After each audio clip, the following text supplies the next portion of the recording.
¿Cómo ayudar a un esposo que está perdido? Este es el capítulo número 2. En el tema anterior hablé de cómo con la oración podemos interceder para ayudar en el proceso de conversión de nuestras parejas. En ese video hablé de la importancia de diferenciar el proceso que hay con un esposo que es incrédulo, que simplemente está separado del Señor, y los retos que vamos a enfrentar con un esposo pagano que está entregado al pecado. Es importante que te veas el video número 1 porque este es un complemento del mismo tema. Te encuentras en la descripción el capítulo anterior y el que venga. Ahora en este video quiero que hablemos de esos otros aspectos que podemos sumar en el proceso de conversión de nuestro esposo. Importantísimo empezar por recordar que cuando nosotros no estamos alineados con esa voluntad de Dios, no vamos a discernir en qué momento hacemos parte para bien de ese proceso o empezamos a hacer el tropiezo de ese proceso que está teniendo nuestra pareja de convertirse en Cristo. Entonces quiero empezar hablándoles del primer punto, que es la mentalidad de Salvador. Esta es la parte donde estamos equivocados en pensar que nosotros somos los responsables o los culpables de la salvación de mi pareja. Porque precisamente al nosotros creernos los salvadores o responsables de que esta pareja se salve, es que vamos a hacer la presión equivocada, vigilando que mi esposo esté orando, leyendo, que vamos a la iglesia, que mire que hay bautizos, que va a haber un ayuno, vamos a la vigilia. No puede faltar a la reunión de matrimonios. Va a ser el enfoque equivocado donde creemos que entre más ocupado lo tengamos dentro de la iglesia, menos posibilidades tiene de volver a caer en la tentación o en el pecado. O peor todavía, que más rápido se va a convertir. Pero no es una tarea bíblica convertirnos en el guardián o el custodio de la libertad de mi pareja. Otro error que también cometen muchas personas es que tratando de anclar a mi pareja al camino del Señor, trato yo de condicionar que si él lo hace, si él va, yo también lo hago. Y si él lo deja de hacer, ¿yo para qué lo hago? En esa mentalidad es que vamos a tratar de negociar con Dios que si fideliza a mi esposo y lo trae a los caminos de Dios, yo también lo voy a hacer. Y esta estrategia de manipulación nunca ha funcionado,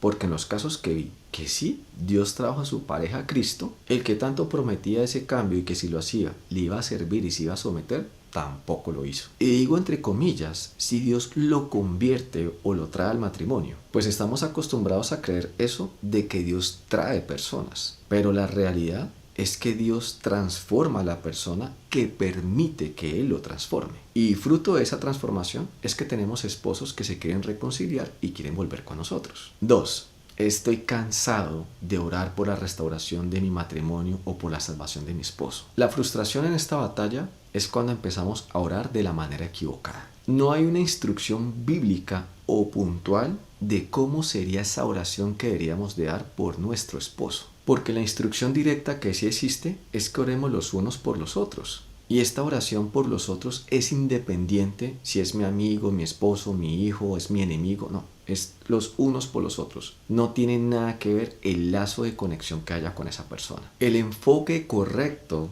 es orar por el alma de una persona que se está perdiendo. Ahí está el problema, que cuando yo oro es por mi esposo, espero ver resultados en el matrimonio y juzgar de esta manera la obra de Dios. Eso está mal. Esta oración no puede estar manipulada por nuestra conveniencia o por lo que nos afecte las decisiones que esa persona tome. Tanto así que una oración que mi esposa hacía por nuestra hija, por su conversión, el Señor le preguntó a mi esposa, ¿cuánto amas a esa hija? ¿Cuánto oras por ella? Y esta parte es clave porque cuando se acaban nuestras oraciones por la salvación de nuestros hijos. Entonces cuando las acciones de mi esposo no favorecen en mi vida o me cansé de luchar porque mi esposo vuelva, ahí es donde entonces ya no vale la pena orar por su alma. Entonces esto también está reflejando la verdadera intención de nuestras oraciones. No las estamos dando por su alma, sino por mi matrimonio.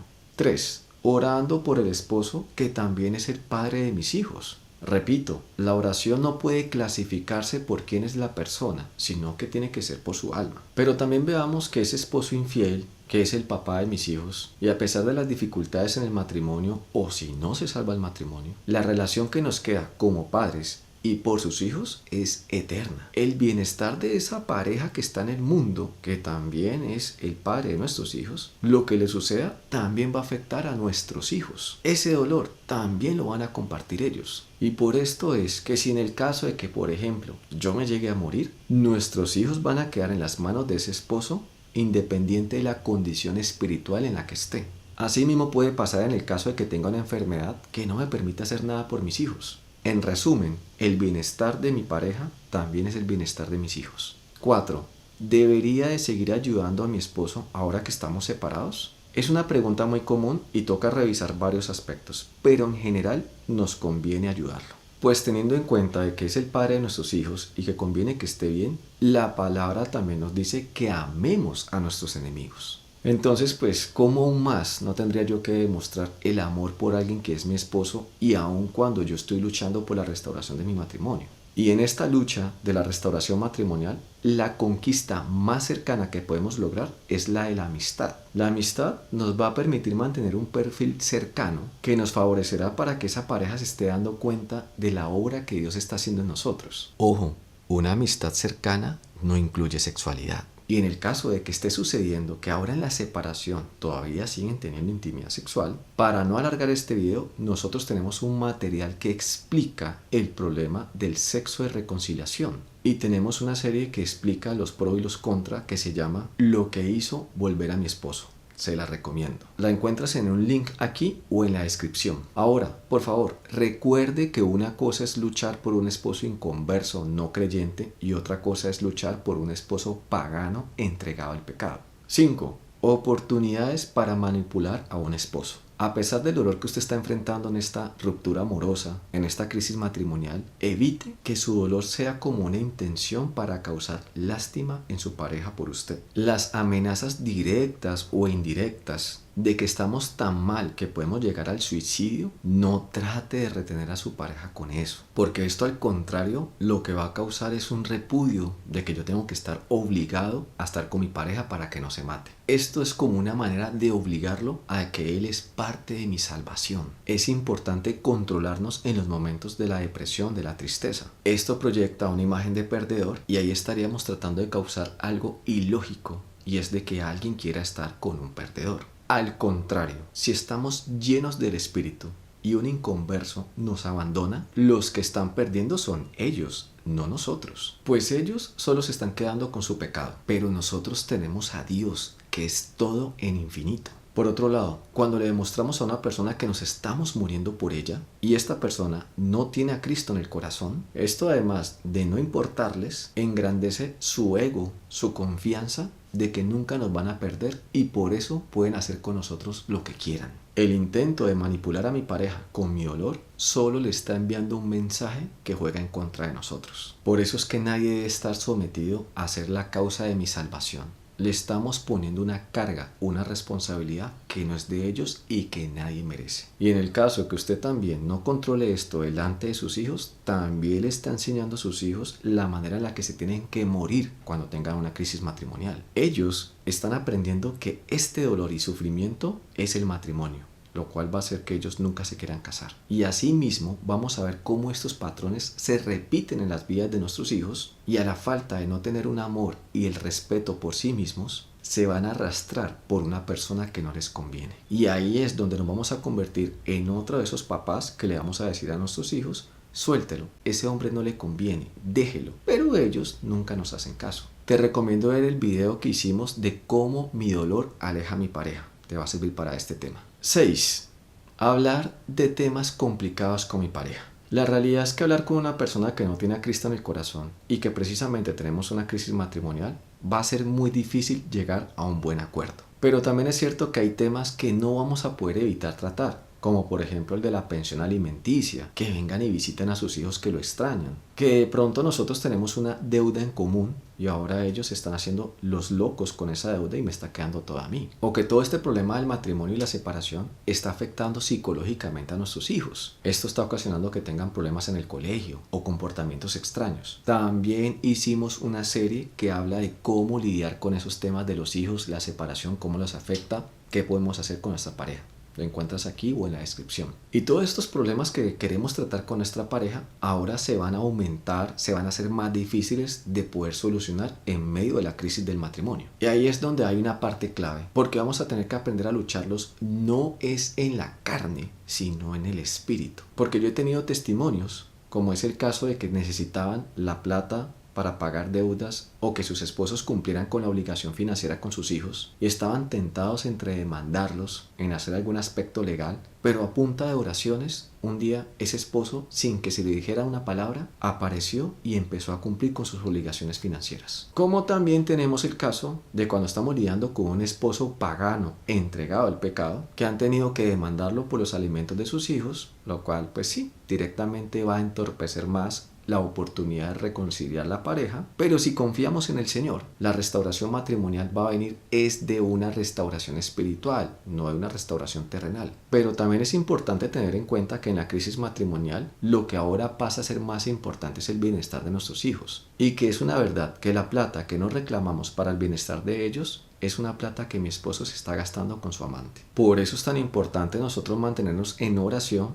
para saber qué hacer en esta situación, para poder discernir sabiamente cómo podemos obrar, qué tenemos que esperar o qué se puede hacer mientras tanto como una alternativa para solucionar este problema. Pero aquí, pase lo que pase, si usted tiene que hablar de algún tema, tiene que discutirlo, no se olvide que lo tiene que hacer con amor y misericordia, porque cada vez que usted deja que sus emociones, sus impulsos empiecen a levantar la voz, a criticar, juzgar, a decir cosas que realmente son destructivas, lo que le estamos diciendo a Dios es que se quite de aquí, porque vamos a arreglar el problema a las patadas, o en otras palabras, lo vamos a arreglar a la manera de Satanás. 7. Educación en la solución de conflictos de pareja. Si nosotros estamos buscando la restauración del matrimonio, desde la separación y el proceso de reconciliación, tenemos que dar el testimonio de cómo un hombre de Dios, una mujer que está en Cristo, se comporta frente a las adversidades. Esta es la prueba más difícil, que es dar testimonio que en nosotros se evidencie los frutos del Espíritu de Dios. Aquí es donde se va a evidenciar que no te va a servir de nada cantar y alabar a Dios como los ángeles, si cuando te sacan de tus casillas hablas, alegas y gritas como los demonios.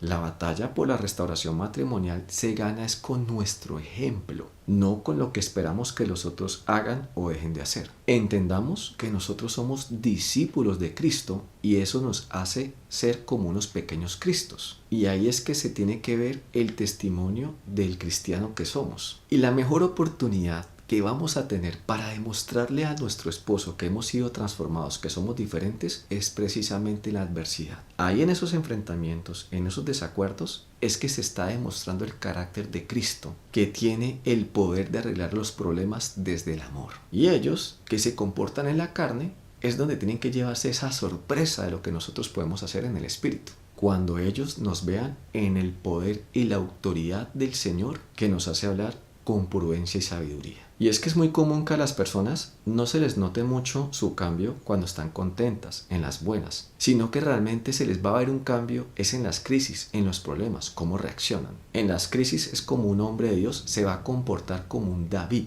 enfrente de un Goliat. Porque para la gente del mundo es fácil dejar que su carne tome el control y haga todo lo que es destructivo contra el matrimonio. Y aquí también es donde hay otra ventaja cuando nuestro esposo tiene un amante. Y es que ese amante también es una persona del mundo que anda en la carne, que no tiene el Espíritu del Señor. Y en esa relación también van a haber desacuerdos, peleas, conflictos. Y cuando obviamente la carne toma el control, van a ser cosas horribles, destructivas. Y esa va a ser una ventaja de que nuestros esposos van a poder comparar nosotros cómo hemos sido transformados por el carácter, el amor y la mansedumbre de cómo resolvemos los conflictos. Eso va a crear un valioso punto de comparación, donde ellos se van a dar cuenta de lo que es andar con una pagana del mundo, a la diferencia de ver a mi esposo que está lleno del Espíritu del Señor. Esa es la parte más importante, es que en usted se distinga la presencia de Dios, para que no lo confundan con otra pagana del mundo. En distinguirse del mundo es que está la clave para la restauración del matrimonio. Y para no hacer más largo este video,